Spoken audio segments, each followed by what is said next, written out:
എന്താ ഇവിടെ സാധുക്കളോട് ഗുണ്ടായിസാണോ? അത് ചോദിക്കാൻ നിങ്ങളാരാ? ഇവനെ പോലുള്ള ഏഷ്യനിക്കാരെയൊക്കെ ഇവിടുന്ന് അടിച്ചോടിക്കണം. ഈ മണ്ണിൽ നിന്ന് ആരെയൊക്കെ ഓടിക്കണം, ആരെയൊക്കെ വാഴിക്കണം എന്ന് തീരുമാനിക്കുന്നത് സാക്ഷാൽ മൂകാംബികാ ദേവിയാണ്.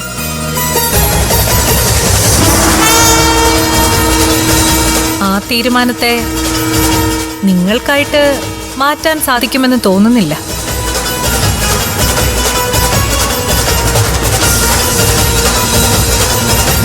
ഓ, ഇത് പറയാൻ നമ്മളാരാണാവോ? അറിയില്ലേ, ദേവിയുടെ മനസാക്ഷി സൂക്ഷിപ്പുകാരിയാ.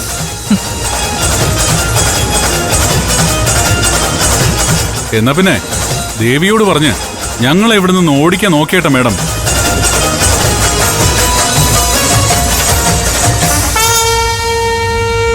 നിങ്ങളുടെ ആഗ്രഹം അമ്മ മൂകാംബിക സാധിച്ചു തരട്ടെ എന്ന് ഞാനും പ്രാർത്ഥിക്കാം.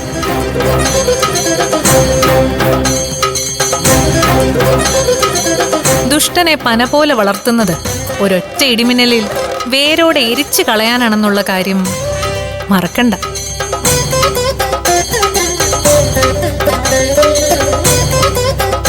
വീണ്ടും ഭീഷണിയാണല്ലോ ഗഗ.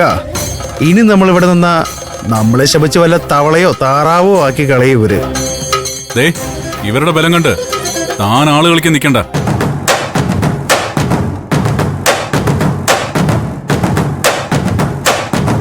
ഇവരല്ല, സാക്ഷാൽ മൂകാംബികമ്മ നേരിട്ട് വന്ന് പറഞ്ഞാലും പറഞ്ഞ സമയത്തിനുള്ളിൽ എന്റെ കടം തീർത്തില്ലെങ്കിൽ വീട് എനിക്ക് വിട്ടുതരേണ്ടി വരും.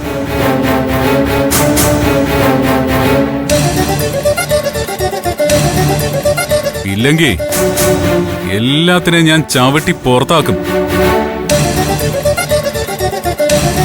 വിക്രമേട്ടാ വാ.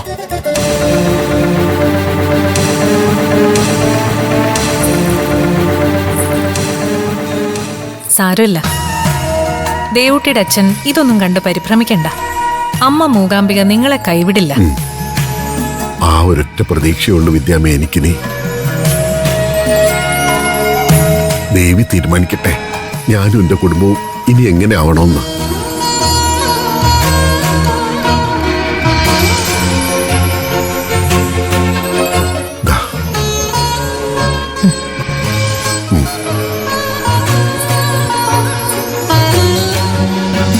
ദേവി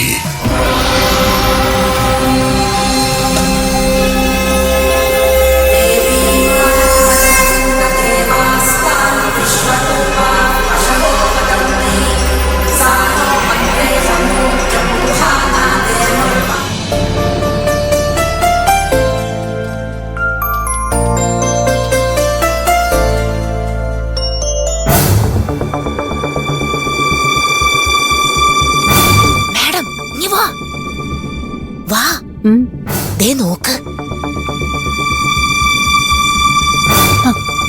അവള് വിളക്ക് തുടക്കിയല്ലേ.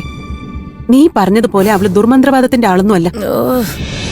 അവള് ഭയങ്കര മൂകാംബിക ഭക്തയാ. അതൊക്കെ അവളുടെ ആക്ടിംഗ് ആണ് മാഡം. ആക്ച്വലി അവൾ ദേവി ഭക്തയല്ല, ദുർമന്ത്രവാദത്തിന്റെ ആള് തന്നെയാ. ഞാൻ നേരത്തെ പോയി അവളുടെ അടുത്ത് രാമായണം വായിച്ചപ്പോഴേ അവളാകെ അപ്സെറ്റായി. നേരത്തെ പോയി വായിച്ചപ്പോഴോ?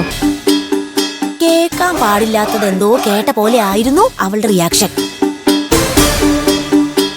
ദുർമന്ത്രവാദികൾക്കും ദുർഭൂതങ്ങൾക്കൊന്നും പുരാണ ഗ്രന്ഥങ്ങൾ വായിക്കുന്നിടത്ത് പിടിച്ചു നിൽക്കാൻ പറ്റില്ല മാഡം. എന്തോ നീ പറയുന്നൊന്നും എനിക്ക് വിശ്വാസമാവുന്നില്ല. ഓ, മാഡത്തിന് ഞാൻ വിശ്വസിപ്പിച്ച് കാണിച്ചു തരാം, ഡോണ്ട് വറി. മൂകാംബിക ദേവിയുടെ ഭക്തയായി അഭിനയിച്ചുകൊണ്ട് ദുർമന്ത്രവാദത്തിന് പ്രാക്ടീസ് ചെയ്യുന്നതാ ഇവളുമാരുടെ ഒക്കെ ഒരു രീതി. അതെ, അങ്ങനെയുള്ളവർക്ക് ശരിക്കും പുരാണ ഗ്രന്ഥങ്ങൾ വായിക്കുമ്പോഴേ പിടിച്ചു നിൽക്കാൻ പറ്റില്ല. അവര് പെട്ടെന്ന് വയലന്റ് ആവും. ഇതെന്നോടൊരു സിദ്ധം പറഞ്ഞതാ മാഡം. ഇപ്പൊ മാഡത്തിന് ഞാനത് തെളിയിച്ചുതരാം.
ശകുന്തള പറഞ്ഞത് ശരിയാണല്ലോ.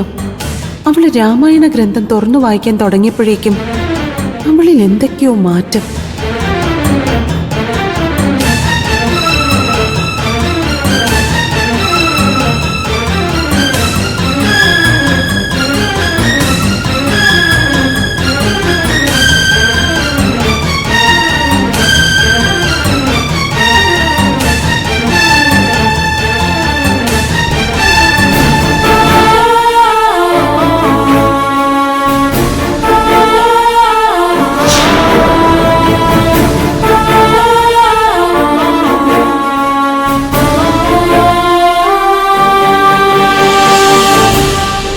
അവള് പറഞ്ഞത് ശരിയാ. ശകുന്തള രാമായണം വായിച്ചു തുടങ്ങിയപ്പോഴേക്കും അവൾ ആകെ പിടിവിട്ടു പോയല്ലോ. വായിക്കരുതെന്ന് അവളോട് അപേക്ഷിക്കുക. ശകുന്തള പറഞ്ഞതുപോലെ ഇവള് പൈശാചിക ശക്തി തന്നെയാ. നിർത്തുന്നുണ്ടോ? ഇവള് വലിയ മൂകാംബിക ഭക്തിയാന്ന് കേട്ടു. അങ്ങനെയുള്ളവർക്കേ രാമായണം വായിച്ചാൽ ഇഷ്ടപ്പെടാതിരിക്കില്ലല്ലോ. പക്ഷെ ഞാൻ രാമായണം വായിക്കാൻ തുടങ്ങിയപ്പോ ഇവിടെ ഒരാൾക്ക് പിടിക്കുന്നില്ല. എന്താ അതിനർത്ഥം? മോൾക്ക് അങ്ങനെ ഇഷ്ടപ്പെടാതിരിക്കേണ്ട കാര്യമൊന്നും ഇല്ലല്ലോ. എന്താ മോളെ, എന്താ പ്രശ്നം?